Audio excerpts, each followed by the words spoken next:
নমস্কার বন্ধুরা, আপনাদের সকলকে স্বাগত জানাই আমার চ্যানেল নবান্নের সমাহারে। আজ আবারও আপনাদের জন্য নিয়ে চলে এসেছি একদম নতুন একটা রেসিপির ভিডিও। আজকে আমি বানাতে চলেছি একটা দারুণ রেসিপি।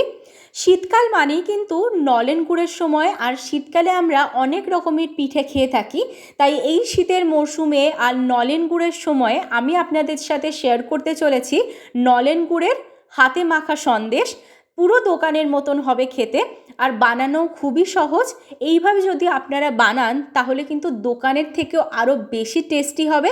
তাহলে চলুন দেখে নেওয়া যাক কিভাবে এই নলেন গুড়ের হাতে মাখা সন্দেশটা আমি বানাচ্ছি, কত সহজে বানাচ্ছি, কি কি উপকরণ রাখছে, সমস্তটাই আমি আপনাদের সাথে আজকে এই ভিডিওতে শেয়ার করব। আর আপনারা যদি ফেসবুক পেজ থেকে দেখে থাকেন অবশ্যই কিন্তু ভিডিওটা দেখার পর পেজটাকে ফলো করে দেবেন। ইউটিউব থেকে দেখে থাকলে সাবস্ক্রাইব করে দেবেন, পাশে থাকা বেল বাটনের অল প্রেস করে দেবেন। তাহলে চলুন দেখে নেওয়া যাক কীভাবে রেসিপিটা বানাচ্ছি। রেসিপিটা বানানোর জন্য এখানে আমি 1 লিটার দুধের ছানা নিয়ে নিয়েছি। এবার এটাকে আমি হাতের সাহায্যে খুব ভালো করে এইভাবে মেখে নেব। এখন কিন্তু অনেকেই এইভাবে কষ্ট করে হাতে না মেখে মিক্সিং জারের মধ্যে এটাকে ভালো করে পেস্ট বানিয়ে নেন, কিন্তু আমি বলবো এইভাবে হাতেই মাখবেন, তাহলে দেখবেন মিষ্টিটার টেস্ট কিন্তু খুব ভালো হবে। দোকানেও কিন্তু এইভাবে হাতের সাহায্যেই মেখে নেয়। এইভাবে যদি আপনারা হাতের সাহায্যে মেখে নেন তাহলে কিন্তু পুরো দোকানের মতোই টেস্ট আসবে। এইভাবে কিন্তু আমি 10 মিনিট মতো ভালো করে মেখে নিয়েছি। দিতে খুব সুন্দরভাবে কিন্তু ছানার মাখাটা একদম রেডি হয়ে গেছে। একদম একটা স্মুথ আমি ডো তৈরি করে নিচ্ছি। এইভাবে কিন্তু সমস্তটা একসাথে মেখে নিয়ে একটা ডো করে নিচ্ছি। আর দেখুন কতটা নরম হয়ে গেছে ছানাটা। অপর দিকে দেখুন আমি গ্যাস জ্বালিয়ে কড়াই বসিয়ে দিয়েছি, তার মধ্যে দিয়ে দিচ্ছি 1 চামচ ঘি। ঘিটা দিয়ে দেওয়ার পর ঘিটা একটু মেল্ট হওয়া অবধি আমি অপেক্ষা করব। এবার ভালো করে ঘিটাকে মেল্ট করে নিয়ে এখানে আমি দিয়ে দিচ্ছি দুধ। এখানে আমি হাফ বাটি দুধ ব্যবহার করছি। এবার ভালো করে কিন্তু আমি এটাকে একটু মিশিয়ে নিচ্ছি। দেখুন এবার যে ছানাটা আমি মেখে রেখেছিলাম তার থেকে অর্ধেকটা অংশ কিন্তু আমি এই দুধের মধ্যে দিয়ে দিচ্ছি, দিয়ে ভালো করে এর সাথে কিন্তু মিশিয়ে নেব। খুব ভালো করে কিন্তু আমি এটাকে মিশিয়ে নিয়েছি। আর এখানে কিন্তু খুব ভালোভাবে দুধের সাথে এই অর্ধেকটা ছানাকে মিশিয়ে নিতে হবে। এবার এর মধ্যে আমি দিয়ে দিচ্ছি খেজুর গুড়। এখানে কিন্তু খেজুর গুড়টা আমি চামচ মেপে ব্যবহার করছি। দেখুন এখানে কিন্তু আমি 2 চামচ খেজুর গুড় ব্যবহার করলাম, দিয়ে ভালো করে এর সাথে মিশিয়ে দিচ্ছি।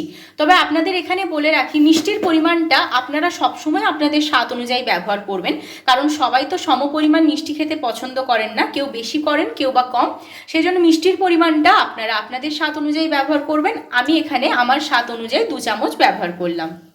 এবার যে অর্ধেকটা ছানা আমি রেখেছিলাম সেটাকে কিন্তু পরে আমি ব্যবহার করব।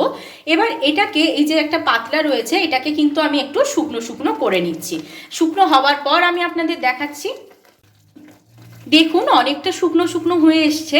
এবার যে ছানাটা আমি রেখে দিয়েছিলাম বাকি সেটাকেও কিন্তু এর মধ্যে আমি দিয়ে দিচ্ছি। একসাথে দেবেন না, অর্ধেকটা প্রথমে ব্যবহার করবেন, তারপর একটু শুকনো শুকনো হয়ে আসলে বাকি ছানাটাও ব্যবহার করবেন। এবার এর মধ্যে আমি আরেকটু দুধ ব্যবহার করলাম, একদম অল্প পরিমাণ, বেশি দিইনি, দিয়ে ভালো করে কিন্তু এটাকে আমি মিশিয়ে নিচ্ছি। এবার এর মধ্যে আমি আবারও অল্প একটু গুড় ব্যবহার করছি, আর এখানে কিন্তু একদম পাতলা খেজুর গুড়টা ব্যবহার করছি, দিয়ে ভালো করে এটাকে আমি মিশিয়ে নিচ্ছি।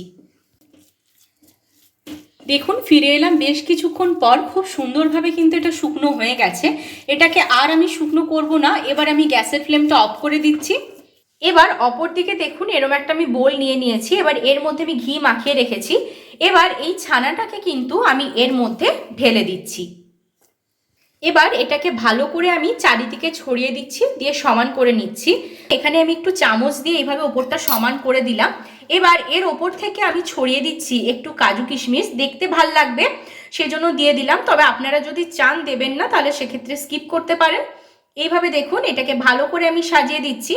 দিয়ে এবার আমি এটাকে নর্মাল রুম টেম্পারেচারের মধ্যেই কিন্তু এইভাবে 2-3 ঘন্টা রেখে দেবো, যাতে খুব ভালোভাবে এটা সেট হয়ে যায়। ফিরে এলাম এখানে আমি 2 ঘন্টা পরে, খুব ভালোভাবে কিন্তু এটা হয়ে গেছে।